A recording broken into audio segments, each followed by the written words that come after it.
Hey, everybody, this is Ted Wynn. And on today's episode of Perspective, I will be having a conversation, an invigorating conversation, with Conscious Lee, who is an educator, a professor, a social media influencer, and somebody who has very unique perspectives. You do not want to miss this conversation that we are calling Thoughts of a Colored Man.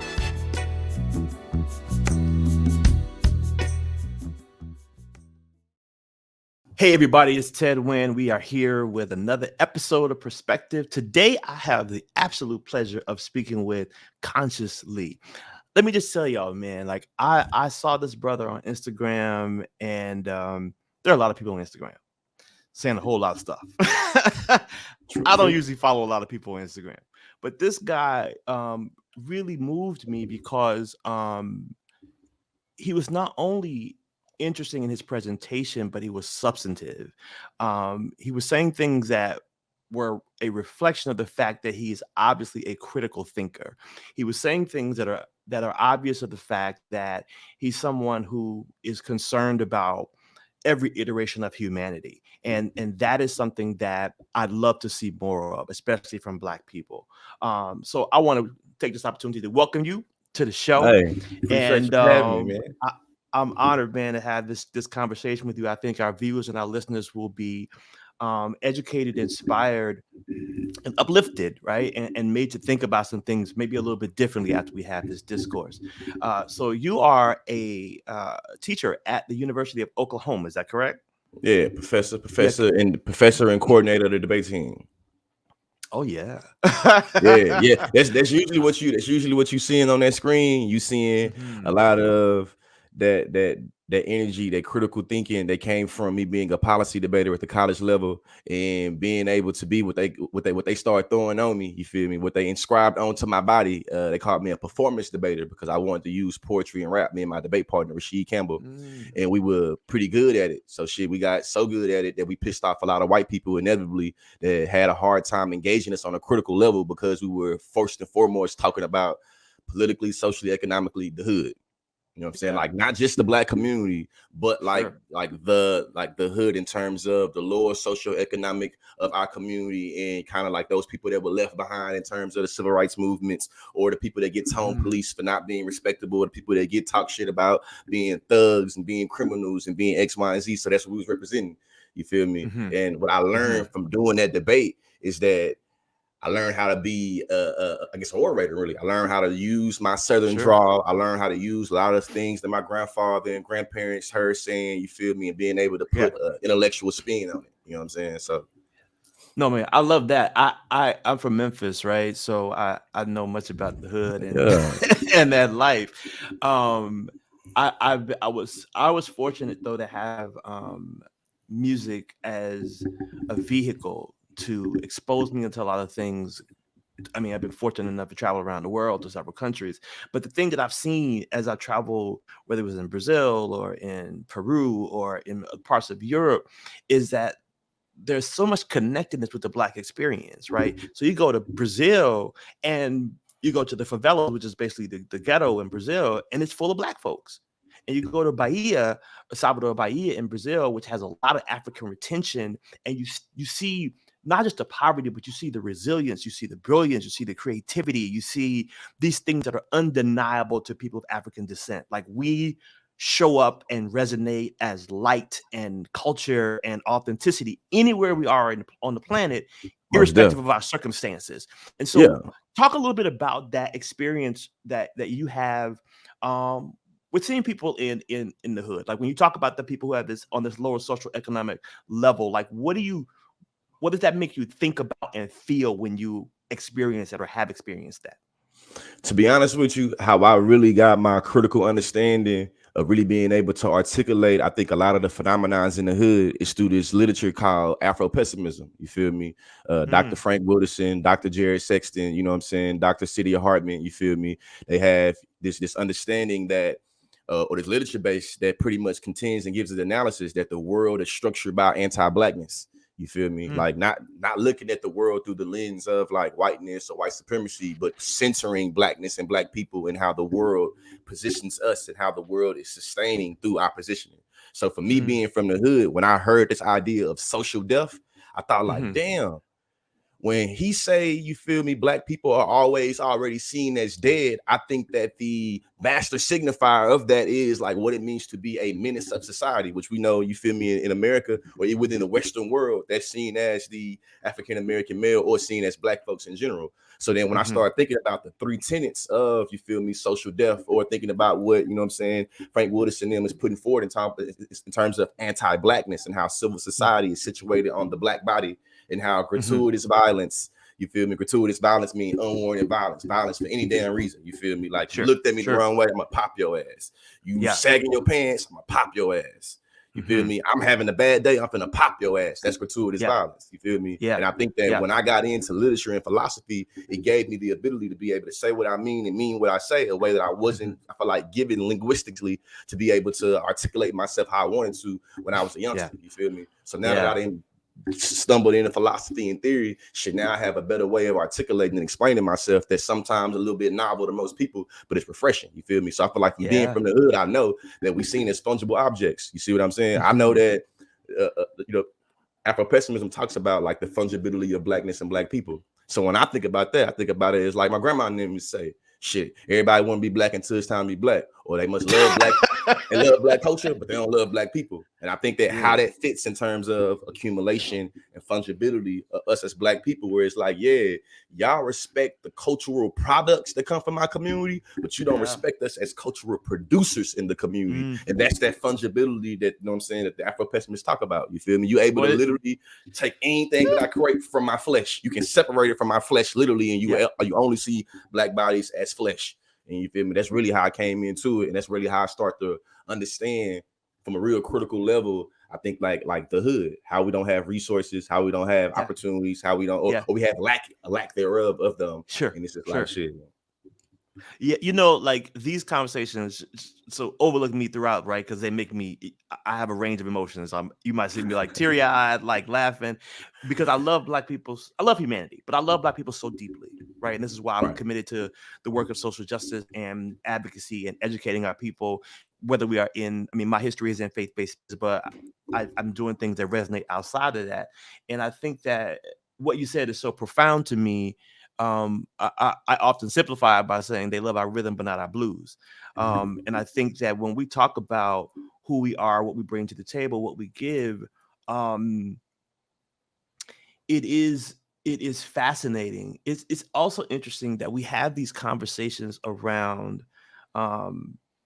Black violence in ways that are just strange. Like when people say stuff like black on black crime, I'm like, what the hell is black on black crime? Like, because we never hear a media narrative about it is. We never hear a media narrative about white on white crime. Like, and we know that has all to do with proximity, right? It's because we live close to each other. Just like white people commit more crimes against each other because they live close to each other, right? I pissed people off one time on TikTok because I said, I know I know black on black crime is trivial and pathological because I see majority of World War I and World War II recognizing there were other parties that were not European descent, like China or Japan, but I still see it as global white on white crime. Ultimately, white European nation states fighting about non-European states and who gonna get what and how they gonna get it. You see what I'm saying? Or when I think about, you feel me, the Civil War. People love to talk about how white people put their face online, but hey, listen, y'all call it the Brothers' War because y'all was fighting against each other. You don't trivialize it and saying, well, because the Union was fighting against the Confederacy, but goddamn, this means the Japanese can come kill us. They didn't mean that. You see what I'm saying? But I recognize when it comes to black on black crime, it's like, hey, Ted, you can't get mad about historical slavery. Your people sold your people into slavery. The same hubris of thinking says that, hey, if Tyrone shoot Pookie, you can't get mad when Officer Dan shoot Pookie. You did it to yourself. Yeah. And I'm thinking about it like, listen, what? Hey, listen, I'm a historian. So when I think about history, it's like, hey, I don't remember the time the Minutemen or Samuel Adams then being like, hey, guys, I know the red coats are tarring and feathering us and tax up representation, but what about colonists on colonist crime? Right, I mean, Samuel Adams and old boy got into it, and I think that if we can't focus on what the British is doing to us until we focus on what we're doing to us. They ain't say that shit. No, they didn't. And I think that we this is the thing too about, you know, capitalist construct, which is America, right? An empirical society. You think about the and I'm sure you're as much as a data and analytics person as I am. There are two things that are inextricably bound in America.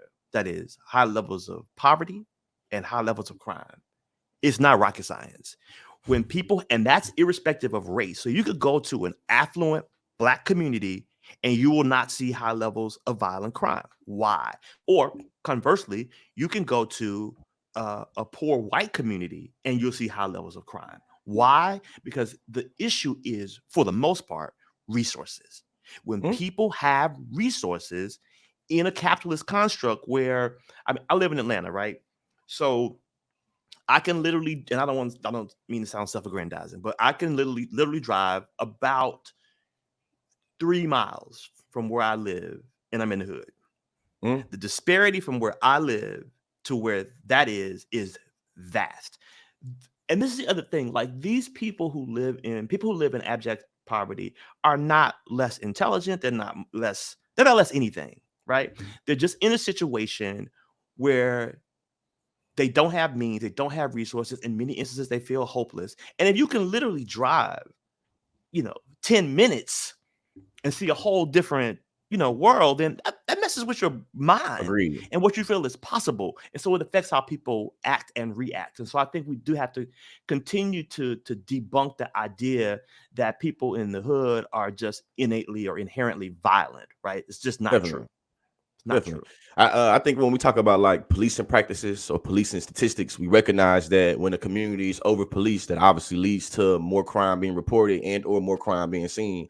So something that I remember hearing when I was in undergrad came from this white dude, Tim Wise. He said that Black people are suspected, therefore they're detected, therefore they're more punished. You feel me? And it's something that always stuck with me because I recognized that when I got to the University of Oklahoma, my community in the west side of Bryan was stereotyped for being able to get any drug under the sun if you want to get it, right?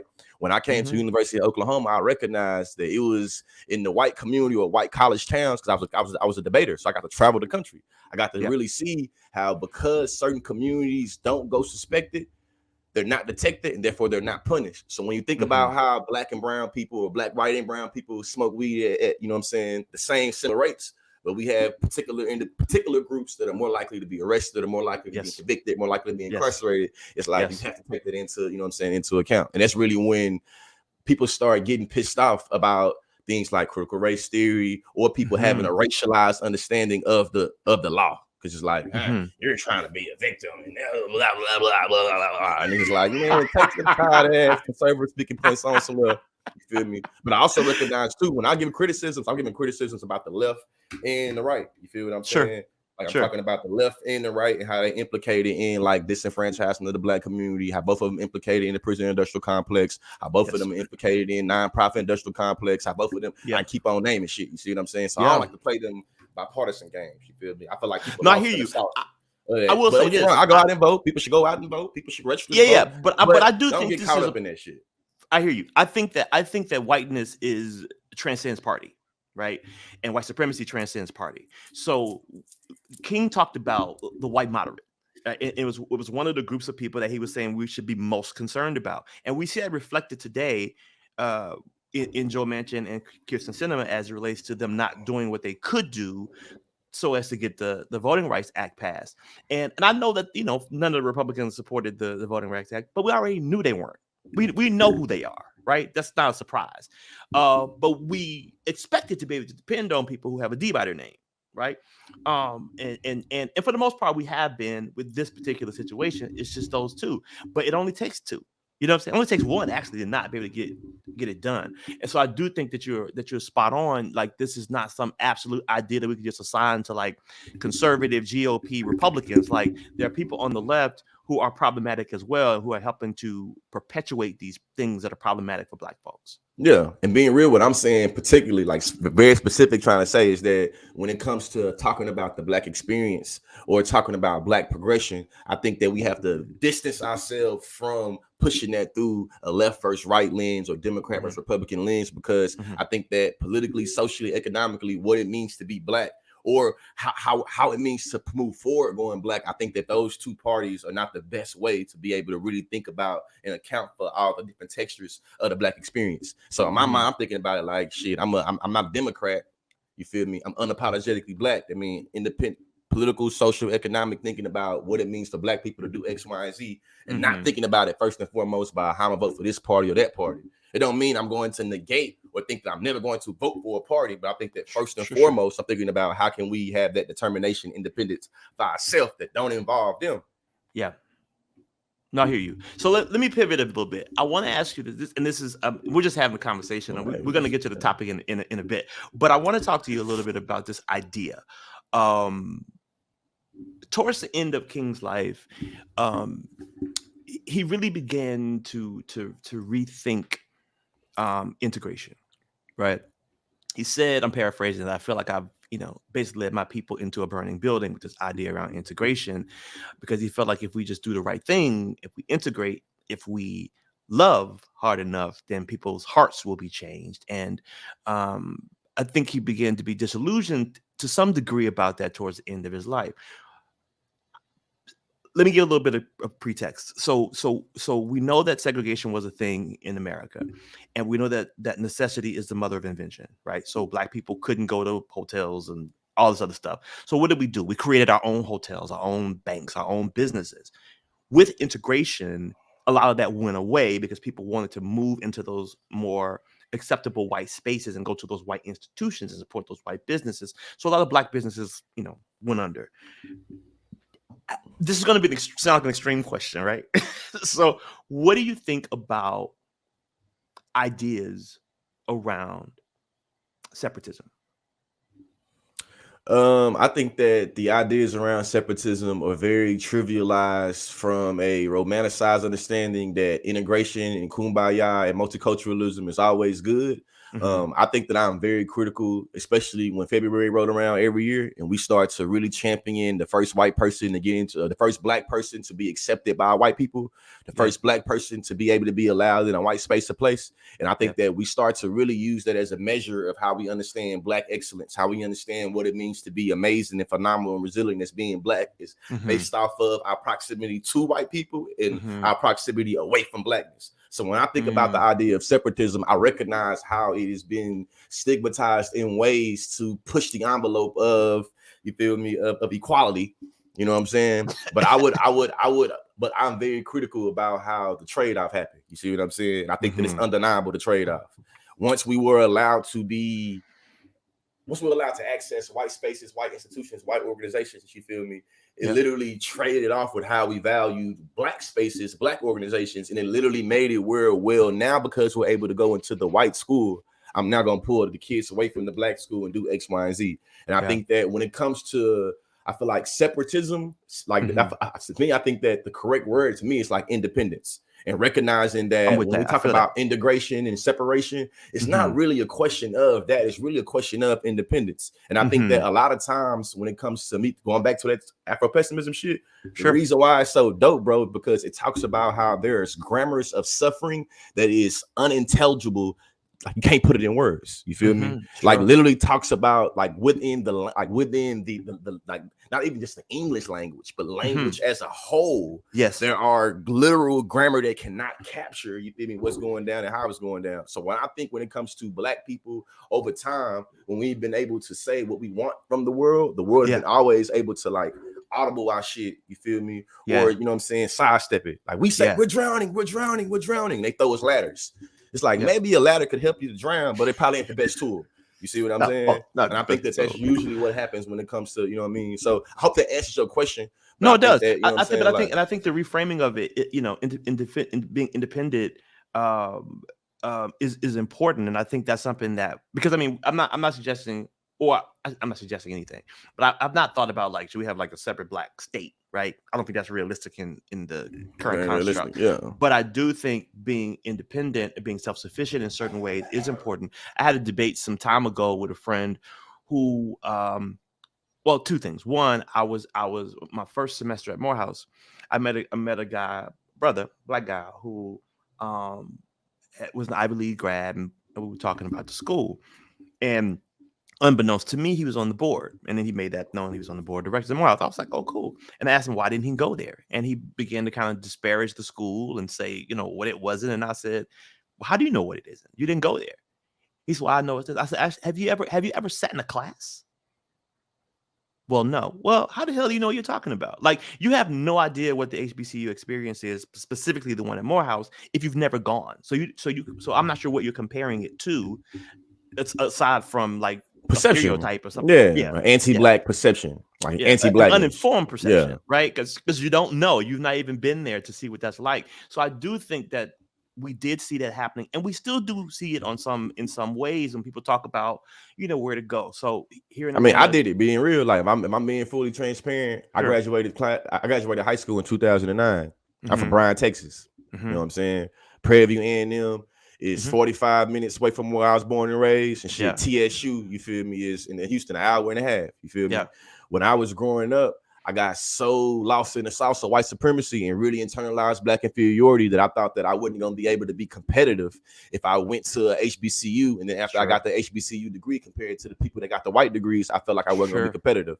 You feel me? I'm now conscious enough to recognize the reason why I like, because me, textbook definition of anti-blackness is to distance yourself from blackness of black people. I recognize that anti-blackness pushed me towards going to a predominantly white institution that I went to, University of Oklahoma. You feel me? And away from the HBCUs that would have gave me a full ride, a free ride. You feel me? Like, literally, I was so lost in the sauce. I literally was like, I don't want your free shit. I'd rather go in $100,000 in debt to white people.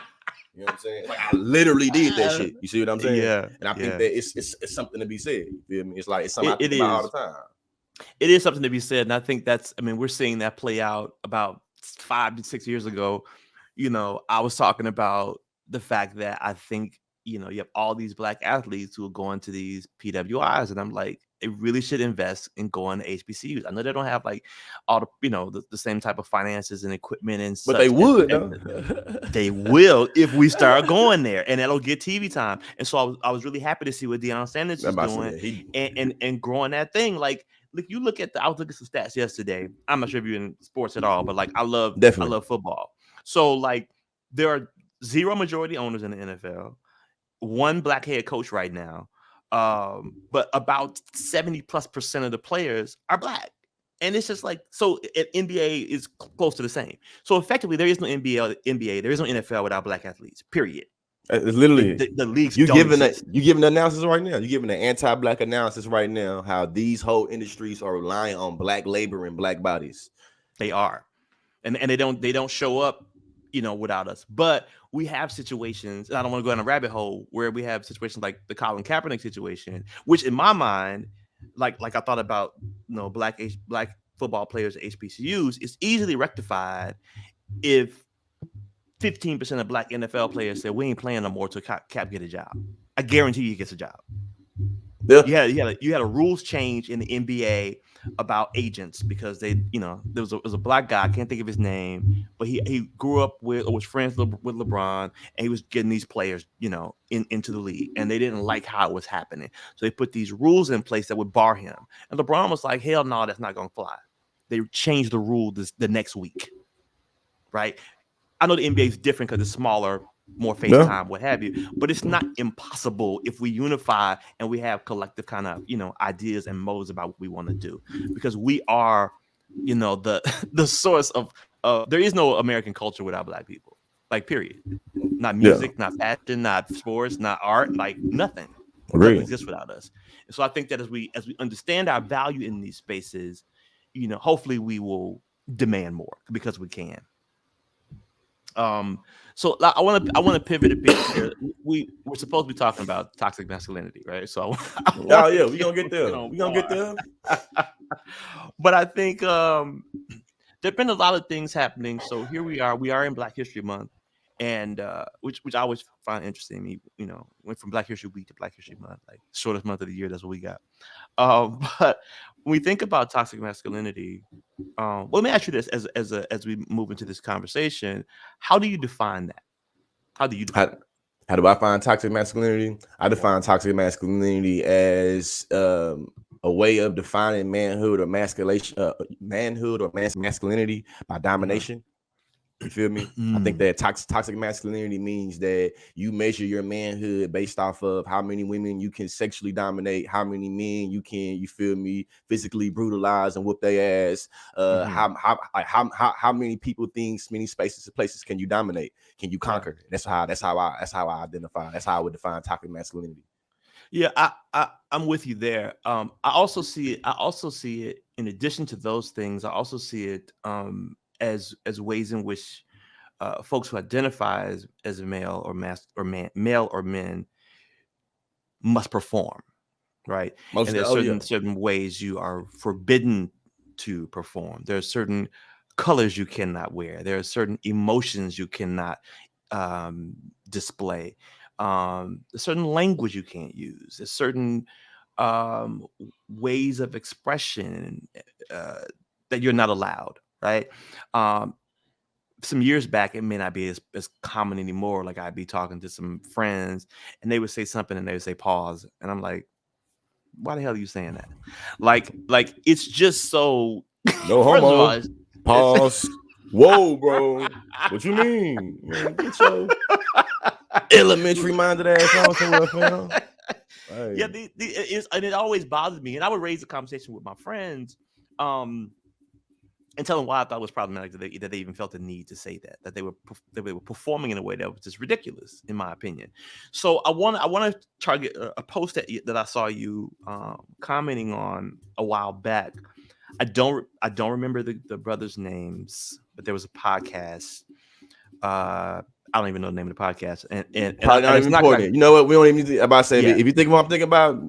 We don't need to give no sucker ass nothing. No, nothing. I didn't want to give them. I didn't want to platform it, right? But there was a conversation being had about the women's value, going down every time they have a child. And I was sitting there watching. I only saw the clip on your page because I don't follow them, and I was like, "Say what?" Like, it was really like I was quite taken aback, to be candid. That this was a conversation that was being had, and there was actually like not even pushback from the host. They were like, yeah, kind of affirming, kind of giving this platform to it. And I'm like, what in the world is happening here? So I want to kind of speak to that a little bit and these ideas that we have around the objectification of women, right? And the ways in which this particular person was saying that women become less valuable every time they have a child. Yeah, man. Nigga said something about the elasticity of the vagina or some shit. And it was like, man, bro, how old is you, man? So you mean tell me you claim to be, I mean, I'm 31. Goddamn, looking at you in this, you know what I'm saying, this thing, you gotta be older than me. Yeah. So how in the hell is you supposed to be a coochie connoisseur and you talking about the elasticity of a vagina? So I know you don't know what you're talking about. Like, you don't know what you're talking about. Yeah. You really misogynistic, like textbook, like you hate women, bro. Yeah. And you really like, nigga, you don't recognize it, but you just said, hey, mama, when you birthed my sorry ass, that I brought value down in your life when you birthed my sorry ass. Like literally my mere presence equals, you feel me? And I take it a step further. It's like, so you literally saying that in order to reproduce, women have to be the value. Yeah. But it starts with the fact that he feels he has a right to assign value to begin with. Like that he feels like there's this starting point for women, and then they begin to come down from that point every time they have a child, which again, the ways in which people feel like they can assign some type of value, whatever that system is, to human beings, irrespective of how they show up in the world, is always challenging for me. It's like, yeah, you don't get to put value on people like they're a car. Nah, you want to be massive. You got to count it out, man. You want to be massive. You feel me? You really engaging in plantation patriarchy. You feel me? You still have resentment against white men and how they're able to exert their power and privilege. You want a piece of it. You don't want to you don't want to get rid of it. You see what I'm saying? You want a piece of it. You feel me? And how I think about it is like elders used to always say it's the difference between kind of like revolutionaries almost. It's like you had the revolutionary that wanted the crown of the king, and you had revolutionaries that wanted the head of the king. And I think that a lot of times when we talk about like the manosphere, the Kevin Samuels, all of that whole little game, it's like y'all really are lost in the sauce of plantation patriarchy, and y'all trying to give these bullshit objective analysis about black women, but y'all not really keeping it. Y'all not keeping it 1,000. You see what I'm saying? You're not accounting for how literal the world teaches that black women are undesirable and or not woman enough. So when you talk about women being high valuable or why men don't this, that, and the other, I think that is to me a lot of cap and very facetious. It's like two things I say, and I know what I'm saying. I just throw this in real fast. Two stats real quick. It's very important, right? Let's go. Pornhub just released statistics from 2021 that showed that black women was the most consumed porn category for the second year in a row. Wow. Right? Juxtapose that to dating websites, black women are seen as the least desirable and literally are, you feel me, dated the least amount. Yep. So you see that on one end publicly, the most shunned and this and the other, but on this realm, you say literally sexually being consumed, fantasized, fetishized, the whole 9 yards. Yes. It's like, what is happening here? And I think that a lot of times the way in which the world has conditioned or indoctrinated us to think about black women, it plays out in the real world. So for you to talk about high value men and women and you not talking about that, to me, it's like, bro, you capping. You feel me? To me, it'd be like saying, like, hey, if I'm starving, bro, I'm starving. You feel me? And nigga, I know y'all got salami and caviar in your crib. If I break into your home, I agree that's bad, but I think that it would be unethical for you to not think about the entirety of what happened. You feel what I'm saying? Sure. Shit, when America invading division, like what? I could think of a whole bunch of different examples, structural and individual, that I think that a lot of times when it comes to black people, in this instance, black women, it's just like you fall short.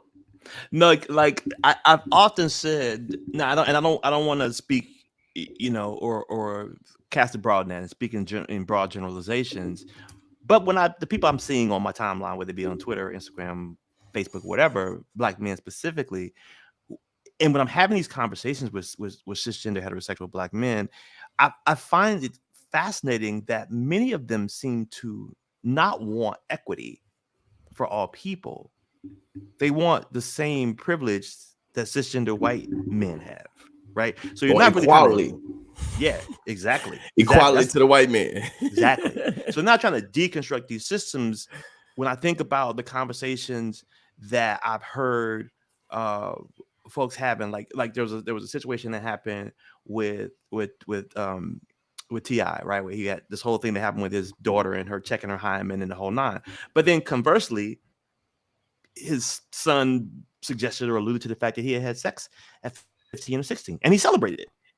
And I'm just like, the contradiction here, conflict is fascinating, because if you are a black man who has a black son and you're celebrating your black son, young black son, 15, 16, having sex with some girl, that's somebody else's daughter, right? So we're not thinking about that. Like, what if it was your daughter? Would you not want that to happen? And I think until we start to see women as equal human beings, right, as fully valuable human beings with their own agency, who bring as much to the table as we do, then we're going to continue to have this conversation. And that's part of the challenge, I think, is really deconstructing these ideas around patriarchy and this hierarchy that we exist in.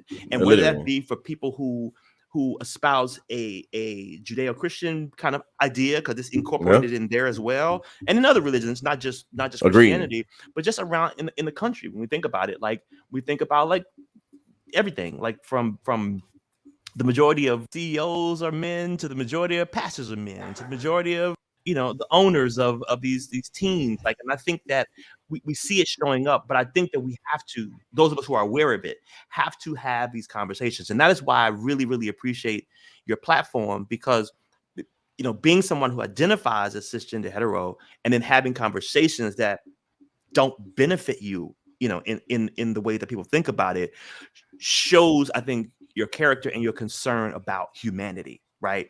And I think we need to see more of that showing up, and that's where I feel like we're really challenged in a lot of ways.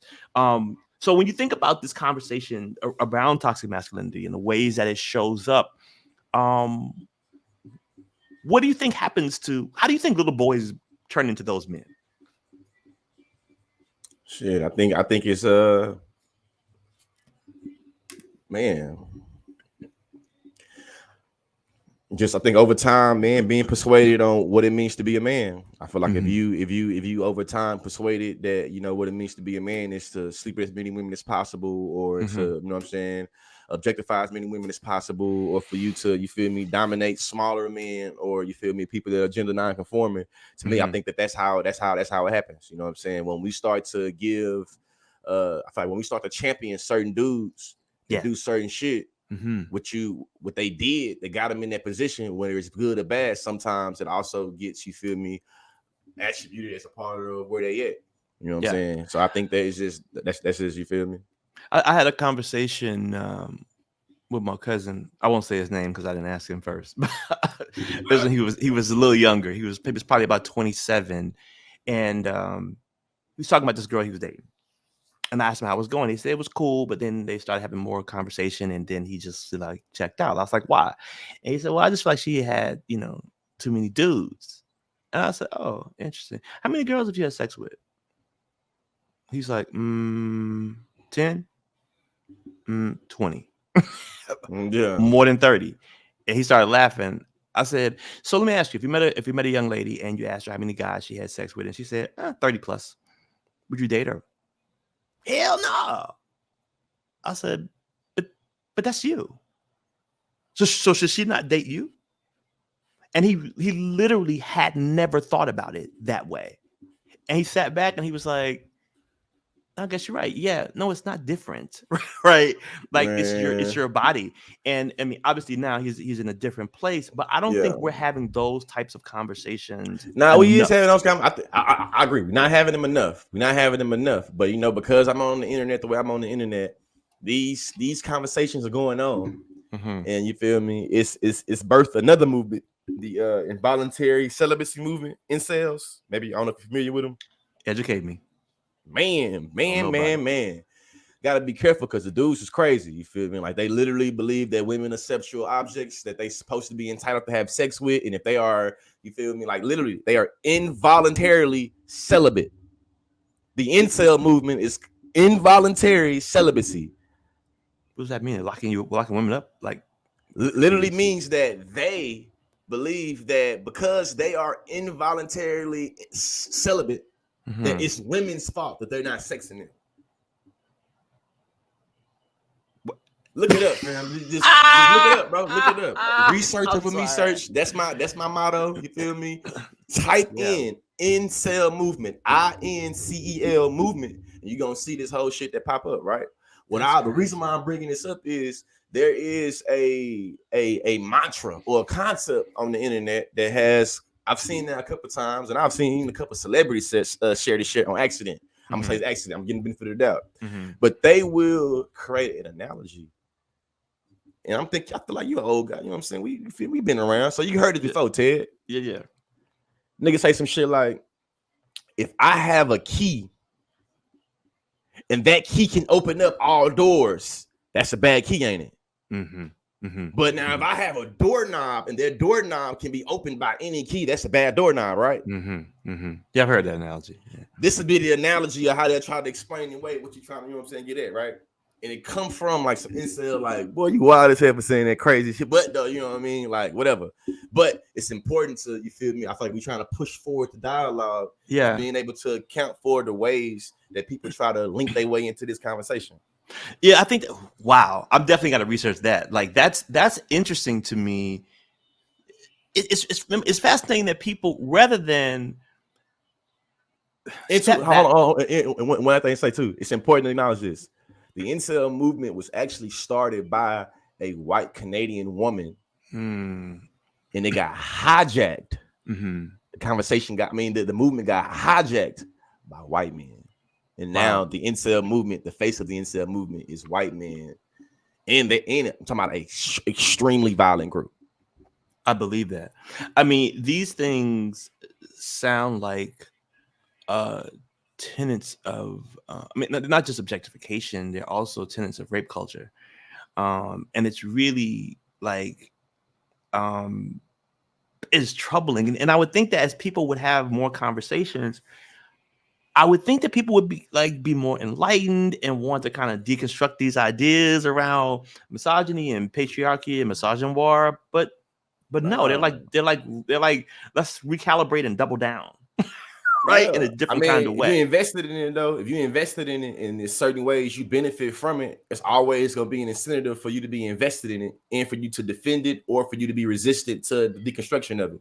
So in my mind, I see the progression of women in 2021, 2020, 2019 is really brought about kind of the same type of bullshit ass groups, you know what I'm saying, when it comes to like white supremacy or pale supremacy. Is that you believe power or you see power as being a pie. And if somebody else is getting some, you get less. And I think that when it comes to toxic masculinity, because you gotta be intersectional with it too, you feel me? Like recognizing how black men, white women, black women, native women, Latino women, men, how all, you know what I'm saying, the situation in terms of culturally, you feel me, and racially, how we situated in how we come to this understanding of toxic masculinity can be a little unique for different groups. But it can be. Nonetheless, we recognize like shit, it's cross-cultural. You feel me? It is. Let me read this. Thanks to my producer. So just for people who are not aware, like me, what this incel is. An incel is abbreviation for involuntary celibate. Is a member of an online subculture of people who define themselves as unable to get a romantic or sexual partner despite desiring one. Discussions in incel forums are often characterized by resentment and hatred, misogyny, misanthropy, self-pity, and self-loathing, racism, a sense of entitlement to sex, and the endorsement of violence against women and sexually active people. Sheesh. 10. This is like the QAnon of sex, bro. culture. Like, I swear to God, it's the QAnon of rape culture, bro. It's the QAnon of gender violence, fam. It's the QAnon of gender violence. It's the QAnon of, you feel me, the way in which we justify having crazy ass ideas of literally, you feel me, entitled to sex. To the point. And so do these people advocate for violence? Is violence acceptable in this idea? Yes. If you did more, if you typed it into Google and seen other stuff, you're going to see how within the past 2 or 3 years there have been public acts of violence that have led, you know what I'm saying, that has been tied to the incel movement or the incel movement have taken credit for. You know what I'm saying? It's crazy. Yeah, we that's why I said this. You know, we have to have, and that's one of the reasons I wanted to have this conversation on the podcast, because I feel like it's really important for this conversation to be had, and I really feel like it's important for men to have it, because I think we see. I mean, it's kind of like why it's important for white folks to be anti-black. I mean, to be anti-black. Yeah. I mean, to be a anti-racist. Anti-racist. You feel me? For white people to be ally, activist, accomplice. You feel me? Anti-racist. It's not enough to just be silent on it, or not feel like you're active in it, like to be complicit in that way. Like, you have to be anti. And so to be anti-racist and to be someone who worked to deconstruct these ideas around misogyny, I think are very, very important. This idea that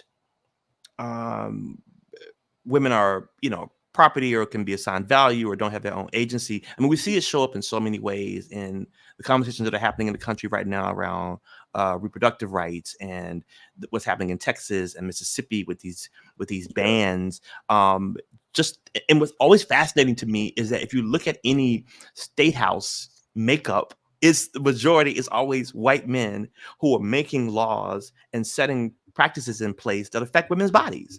Like, it's not even women making these choices in political spaces. It's men. The American way. It's the American way. Yeah, it is. When you think about it too, it's just like, I think that I ain't even go there with it, because I know that I feel like the American way goes for both liberals and conservatives. But I know that when we're talking about specifically conservatives, it's like, what are we trying to conserve? We're trying to conserve traditional values. Yes. What are these traditional values in terms of women? Bitch, what my sandwich? In my mind, that's what conservative values is to you feel me, like gender violence and shit like that. It's like really like, it's about servitude. It's about how can you cater to me? You feel me? I just saw somebody romanticize this right on Instagram recently, and this is what he said. He said, you don't have to make a woman submit. Okay. if you just if you love her right, if you do this, if you do that, if you just show up for her, she's gonna want to submit. She's gonna want, and I'm just like, why is submission the goal? That's what I want to know. Like, why do you need anybody to submit to you? Why are we not talking about having an equitable partner in a relationship? That's a not, woman that's is an adult, right? She's an adult with ideas and visions and dreams and goals and desires and all these other things, who brings her, hopefully, her full self to a relationship. So why is submission the goal? And I chuckled when I saw it, because I sent it to some of my female friends who were just like, "This is trash." And one of my close friends, she said, "This is just why it's so hard for me to date." She said, "Because I don't want to submit to you. Like, why do I need to submit to you? I want to be in a relationship with a man who is a complete adult, and we are two complete people who complement each other. We don't complete each other. We complement each other, because we don't need each other, because that's not the sign of a healthy relationship." Different podcast. But I think when we're having it's the same podcast though. It's the same podcast though. You feel me? Because toxic masculinity makes you feel like, in order for me to be in a healthy, happy relationship, I have to be able to consume my partner. And when and a lot of times when that means to consume my partner, that means to control and dominate them. So it's really the same. It's like when you think about a lot of the standards in a relationship, a lot of those are dictated by gender roles. And a lot of times when we talk about toxic masculinity, a lot of people get pissed off when they hear that terminology, because they recognize the literal definition of what it means to be a man and what it means to be masculine is being called into question. Yes. We recognize too, when we use the idea of toxic masculinity, we're also criticizing some of those more normalized default type shit for what it means to be a man. You feel me? And I think that that's a part of it, bro. It's a part of it is being like, I want to be a woman's knight in shining armor, and if a woman feel like I don't complete her,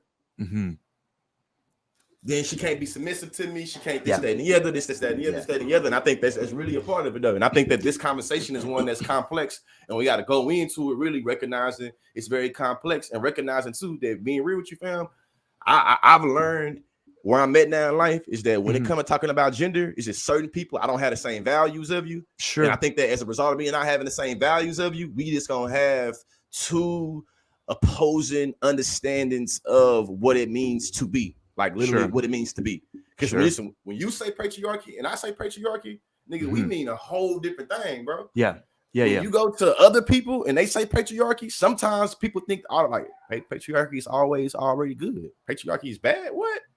I'm a Christian. I had a woman argue with me on Instagram about the goodness of patriarchy.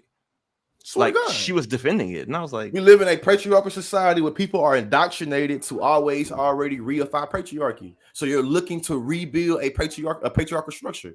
I need me a man that I'm gonna do X, Y, and Z. He gonna be able to do X, Y, and Z. And we're gonna just keep on recreating the white picket fence, the nuclear family that's built about patriarchy. So it's like really thinking, like, I know as a content creator, I talk a lot about race and racism. You see what I'm saying? White supremacy, anti-blackness. I get a lot of people that come to me and they fuck with me because of that. Excuse my language, but I'm just being real, right? Yeah, sure. When I start talking about patriarchy and I start giving patriarchal critiques, it's a lot of those people that's dipping out on my ass. You feel me? Now they're questioning how smart they thought I was. Yes. You see what I'm saying?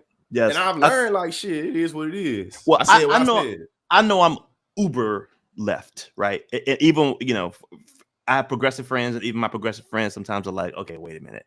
Like, I like, even this is definitely going to get some responses, but like, every time I see, and I'll give context to it, but every time I see an online proposal, it always just makes me go like, right? Because in those instances, traditionally, the man is empowered to move the relationship to the quote unquote next level, i.e. marriage, not the woman. She's excited when he proposes. We celebrate these clever ways of proposing and all of that. And I'm always asking, and I've asked this through my social media, would you be okay if you're in a heterosexual relationship with a woman proposing to you? Almost every man says no. And almost every woman says, hell no, I'm not proposing to no man. Now there are some people who say, yeah, I would, but I had this conversation with a young lady some years back. We were at dinner, and we were having a conversation about, who pays. And she said, well, if I go on a date with a guy, he got to pay first date. What if you ask him? He got to pay. What if you make 30? What if he makes 35,000 and you make 300,000? He got to pay. I said, why does he have to pay? Because he has a penis. Gender roles. It's think about how remedial that is. Like, because he has a penis, he has to pay. So fortunately, fast forward a few years, I saw her recently, and she was like, "Yo, Ted, I need to talk to you. What's up? Oh, you an apology? Why? Remember that conversation we had? Blah blah blah." She's like, "I get it now, and I don't think like we that love anymore." it. I was like, "You don't owe me an apology, but I appreciate you sharing with me where you are." Yes, I said, because here's the thing that happens when you do that. The moment you do that, you set up a power construct. Period. I said, so there are expectations that now come with that. You're expecting him to do certain things, and he's expecting you to do certain things. Yeah, y'all get that in a minute. Yeah, I feel like I'm in church right now. Hey, that reciprocation, man.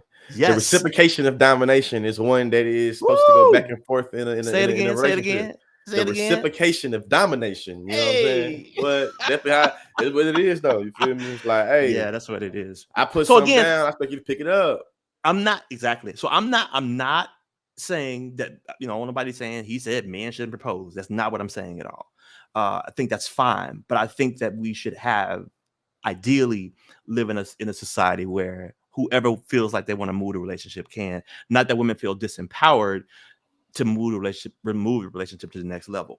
I want to talk about this in a little bit of a different way. I did a podcast episode last season with a young lady named Shonda Brown, and we were talking about violence against women. She works for an institute called the Vera Institute in New York that helps women who have been victimized by domestic violence. She said something to me, man, that was so fascinating. She lives in New York, and she talked to me about going to work every day. She walks to work to the subway or whatever. And she said, every day when I leave, I stand in the closet and think about what I'm gonna put on. Like making, like, for the weather, style. She was like, nah, because depending on what I wear determines, like, if I might get catcalled and the levels of perceived violence I might have to deal with. And I was like, say what? So she was like, yeah. She said, so, you're walking down the street and you get catcalled and you don't respond a certain way, then that could turn violent immediately, which means you feel uncomfortable. So I literally think about what I'm going to wear every day. We have another, I had a conversation with Kirsten Powers. People who listen to the podcast know Kirsten Powers, who's in this season. She'll be later in this season. We talked to her about, she's a CNN analyst, author, etc. She's a very anti-racist white woman who I love talking to. And she said for many women, they have two goals in life. That is to not be killed or raped by a man. Things that I never have had to think about or don't think about regularly as a cisgender guy. Like, I just don't think about these things. It's that privilege. And so that these conversations that we are having around toxic masculinity and what it means and how it harms women, I think that's the thing I really want to kind of speak to it next and really drill down on it. It's not just words. It's not just dudes sitting up on a podcast having a conversation. Right? These things actually harm people and put women, irrespective of how they show up, whether it's trans women, non-binary, cis women, doesn't matter. It puts them in danger. What do you think? Or do you have what are your thoughts about the ways that these kinds of ideas and conversations impact the lives of women? I think that it has a direct impact on the lives of women and how we are able to become desensitized to a lot of objectification or a lot of violence. To me, rape culture is how we use words and language and rhetoric to kind of make it where we become really just desensitized and or lacking care for different situations, whether we are making metaphors about rape or giving analogies about, you know what I'm saying, gender domination, you know what I'm saying, or calling somebody a pussy or something, you feel me? I think that it has a direct impact on how we value femininity, feminism, woman, what I'm saying, womanism, whatever you want to call it, you feel me? I think that there's a direct impact. I think that what I know about like psychology is like, shit, if I tell you a piece of shit 10 times in a row, the 11th time, whether you, no matter how confident you was, you're going to start to think about or negotiate if you a piece of shit or not. I think that a lot of times when we hear over and over and over again, ain't no fun unless we all get some shit, all different type of things. When we're talking about rock music, pop music, or hip hop music, we know that there are a lot of lyrics and phenomenon sentiments that's been like, shit, it's not good for women, and we see how that carries out. You know what I'm saying? Whether a woman got on a turtleneck or a bikini, we recognize that there are different ways in which their bodies are still objectified in ways that justify violence to them. Yes, I want to move like I want to. We kind of move into this last segment. I want to personalize it a little bit so people know I'm working on this social justice album, and I did a song with PJ Morton called "I Pledge," and it's an anti-misogyny song. We had some cameos in the video. I heard about it. You heard about it? My boy Conscious Lee's in the video, and Kirk Franklin, and Keith Boykin from seeing some people. And what's interesting is I was writing the song. I had a whole different song written to the track. Two things happened. I was watching the verses with DMX and Snoop. And so I'm listening to now. I'm in full disclosure, I didn't grow up listening to a lot of hip hop. Like I was a church boy. I listened to gospel and R&B. Like you ask me gospel R&B, I got you.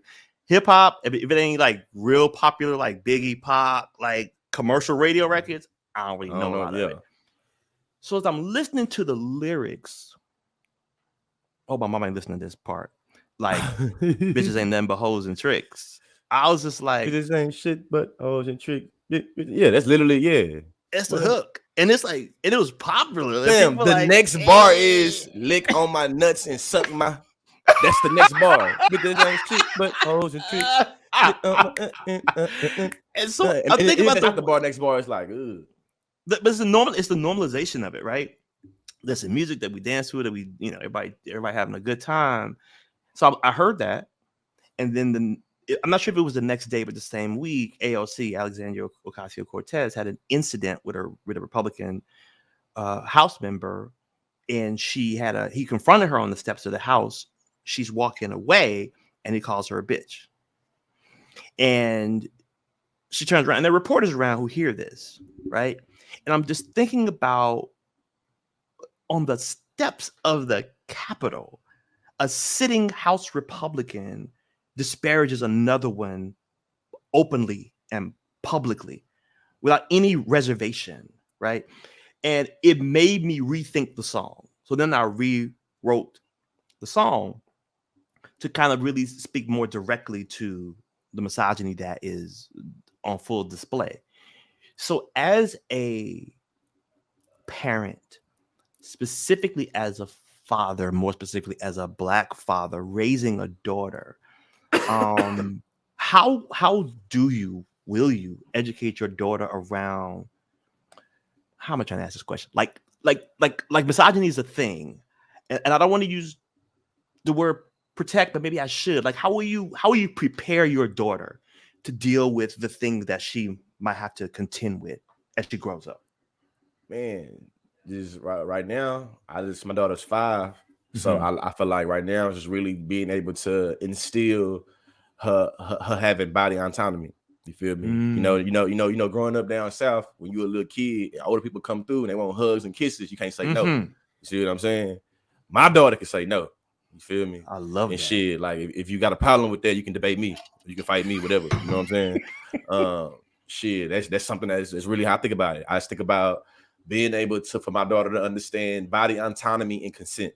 I think that if before we start getting into theory or history or this, that, and the other, it's just thinking about consent. and then teaching the consent with this small shit. You feel me? Mm-hmm. Like, can I have this? I can't have it. Okay, nigga, I'm her daddy. You feel me? So Yeah. shit, she can tell me no. She be able to tell anybody no. You see what I'm saying? 100%. So it's like shit. That's really how I see it. Just my daughter understanding that she has control over her body and how her body is. You feel me? Moving through the world and being conscious about almost like a triple consciousness. You feel me? Or quadruple consciousness. You feel me? My wife is a biracial black woman. So my daughter light skinned. So it's me thinking about teaching my daughter about colorism, about sexism, about racism, and how those three things culminate to how she, you know what I'm saying, gonna move through this world. You feel me? Sure. I know that white men, black men, native men love light-skinned girls. Yeah. You know what I'm saying? I know that, you feel me, black women, regardless of your skin complexion, is you know what I'm saying, disrespected.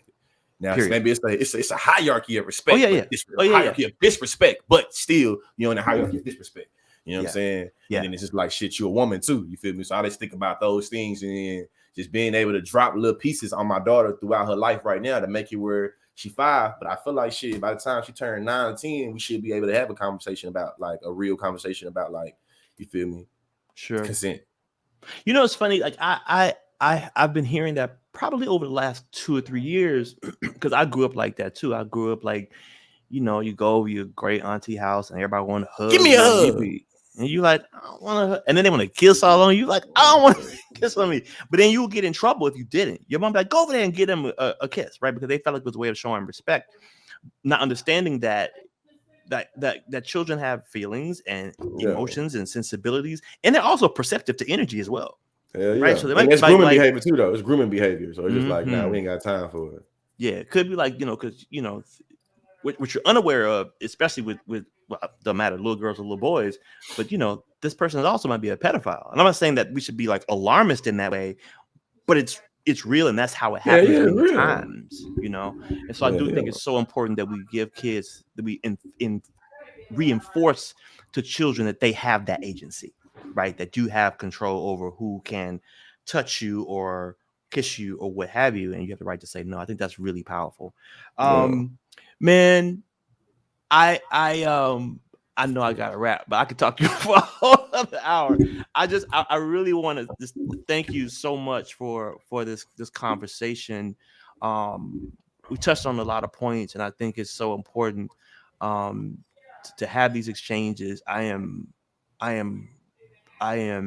encouraged. I'm emotional when I see Black men like you. Who are makes feel good, man. Black man to black man. You know what I'm saying? Like I've been doing a lot of videos now about Black masculinity for the past few days. Yeah. And one of like you saying that is like, you know what I'm saying? I don't know if I want to do it today. I'm gonna do it, but it's about the idea of, excuse my vernacular, dick riding. And how when Black men want to give other Black men love or commemoration, it's reduced to dick riding. So thinking about what does that mean for Black men showing Black men love, or how we're always put in adversarial type positions. It's like, damn. So if I want to give you props or give you credit, you know, it cannot be seen as a way for you to insult or a way for it to become a questioning of somebody. You know what I'm saying? We know, come on, man. I know in Memphis, I know in Bryan, Texas, period. That's fighting, bro. We gonna fight. You know what I'm saying? I don't give a damn if I was trying to say you was cool, this, that, and the other. Nigga, you dick right. Now we gotta fight. Damn, man, I was trying to congratulate you. Now we gotta fight, man. Come on. You know what I'm saying? And not to disparage the brand, but like you're gonna get a lot of people looking if you got a versus. Right. But if you had a situation where what we called it like, I don't know, affirmation or something, where we had like Black folks getting on just like, yo, I'm gonna, let's say you got 6 albums, I got 6. I ain't even gonna play my music. I'm gonna play my favorite conscious Lee records. Hey, that would be revolutionary. No, it would be revolutionary. I don't know what the viewership would be like. But it'd be dumb, bro. It'd be dumb. Like imagine everybody got done arguing about Jay-Z or, you know what I'm saying, T.I. talking shit saying he can do this, that, and the other. Imagine T.I. and Wayne doing the verses, and T.I. can only play Wayne songs, and Wayne can only play T.I. songs, and the only way you can win is you only win unless you know the other person like shit. Like it's like you gotta show me how you're a DJ, show me how you know how to catch the vibe, show you know how to move the room and move the stream. Like what? But I think that a lot of times the Mandingo fighting, and to me, like Yeah. Bell Hooks wrote that book that We So Cool, first chapter about plantation patriarchy, you feel me? About black masculinity and shit. In my mind, it's like, as black men, we are usually pitted against each other. Yep. We are. And I think that that's a part of toxic masculinity that I feel like ain't talked about at all, really. Is how that toxic masculinity, that macho masculinity, that quote unquote being a real nigga, not being fucked with, letting everybody know you're not to be dealt with, how that literally rationalizes with violence against other people. I'm 31. When I was 21, I couldn't imagine hearing people normalizing smoking people they've killed. You know what I'm saying? I couldn't imagine that. You see what I'm saying? I can't imagine in 1996 or 97, you feel me, people in the East Coast saying, I'm smoking a Tupac pack. I can't imagine in 97 or 98, you feel me, people on the West Coast being like, smoking that Biggie pack. You see what I'm saying? Yeah. There has been such a, I feel like a disrespect for, or literally, go back to philosophy. Social death has been so internalized by our community that we celebrate death in a way that makes it as if we are always already, like damn near Biggie said, we dying to live. Yes. You feel me? And it's just like, I think that that's a part of toxic masculinity. You know, man, I just had this conversation. Like we are not only we're celebrating it and we are normalizing it. Like again, you know, I'm from Memphis. So from Memphis, when you said from Memphis, when you said that, I thought first I thought it was Dolph. Nigga, I'm a young Dolph fan, so I automatically thought like, man, I'm fucked up about what happened to bro, his kids, his wife. You feel me? Yeah. But then when I listened to the song, it's like shit. He was talking about popping niggas. You know, just about him being popped, but I recognize how it's like shit. Tupac, I'm a student of Tupac. Tupac said, "You live by the gun, you die by the gun." Yeah, sure. Tupac said, you know what I'm saying, a lot of shit. You feel me? Just like man, it blew my mind. FBG Duck, King Von, Mo3, shit. Like it's a lot of people you can just name. You feel me? It's just like damn, and it's thinking about like damn, what would it mean for me to get it out the mud, eat, sleep for dinner? I'm finally able to eat anything I want and go where I want and do what I want, and I'm murdered as a result of my freedom. Yes, and I think that is a part of the toxic masculinity right there. It's like the toxic masculinity. I'm gonna kill you. I'm gonna take your shit. Married to American capitalism, right? And when we think about these things and how they impact us, especially Black people in my industry, I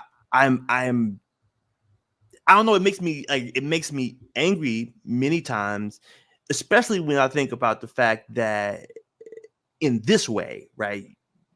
Whether it's, you know, R&B or country or pop or gospel or blues or jazz, like you don't hear about the artists murdering each other. It's just not a thing, right? They might OD. Right? Social death, man. Social death, bro. It's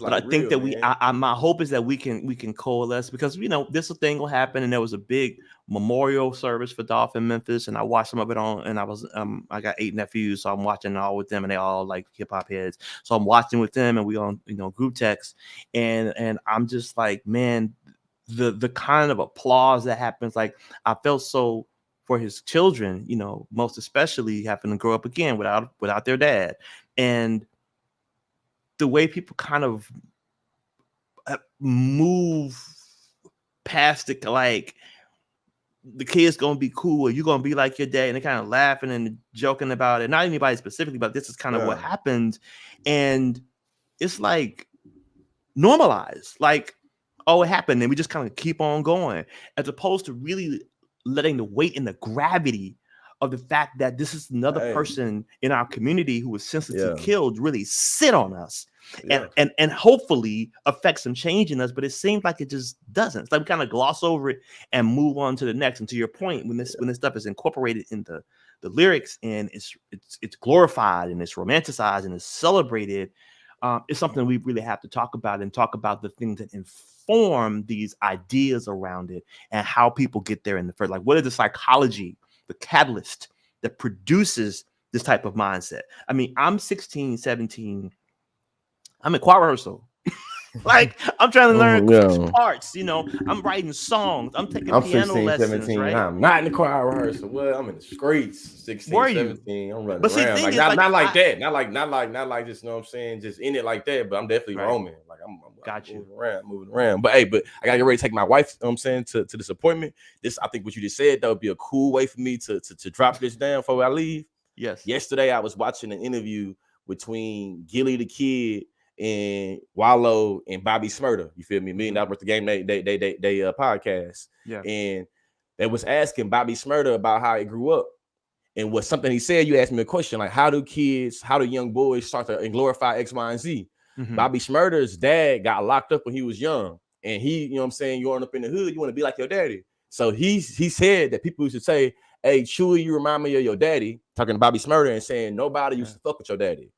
Bobby Smurda saying about, well, they ain't gonna fuck with his son either. You see what I'm saying? And it's literally thinking about how a lot of times cycles become picked up and become planted because it's like different little sentiments and mantras people pick up on. You don't recognize he picked up on it. You know what I'm saying? He literally said his daddy was locked up. His daddy was doing like 100-year sentence, 100-year sentence since he been a youngster. You see what I'm saying? He literally is like, though his pops mentality, you feel me, wherever landed, wherever, literally saying, I'm his son. You don't fuck with me either. Man. It's just really, just, you know what I'm saying? I know me, I'm George Lee Jr. You feel me? When people just tell me, man, your daddy XYZ, I took that to heart. You feel me? Whether my daddy was locked up or out of freedom, it was like, my daddy was like that. I bet. I'm George Lee Jr. So I just think that, you know what I'm saying? In conclusion, I think that it's always mindful to think about, especially if you have kids and you got sons, to think about what people say about you and how your child is going to be reminded about you and how those things they are reminded about is what they're going to emulate. Like, I know I got a son, my son 4. I know whatever perception people have of me, he's going to hear it one way or another. Sure. Whether they think I'm a bullshit ass person or they think I'm a cool ass person. Whether they think I'm a dumbass or intellectual. Man, your daddy was X, Y, and Z. And it's like, you know what I mean? But it's teaching my son as far as quick as possible. It's like, hey, you're your own man, though. I'm your daddy. I'm always be your daddy. You can always be my son. Sure. You feel me? But you're your own person. Like, you ain't got to do what I'm doing. You got to do But my wife can be on my ass in a minute. Right. So before you go, give people like how people can follow you on social media, your social media handles. The Consciously on all social media platforms. Conscious spelled CONSCIOUS. theconsciously.com. I do workshops, facilitations, curriculums, keynote speaking, all that. I have a master's degree in adult higher education. I also have a master's degree in human relations. And when I'm not on the internet talking shit, I'm in the classroom doing my thing. But I say this though, I'm an acquired taste. I'm not for everybody. If you don't like your educators being raw and organic, I'm probably not the educator for you. I won't take it personal at all. Education is elevation. God bless you. Appreciate it. I didn't even think about the sweatshirt I wore today. To my producers, this will probably be the name of this podcast.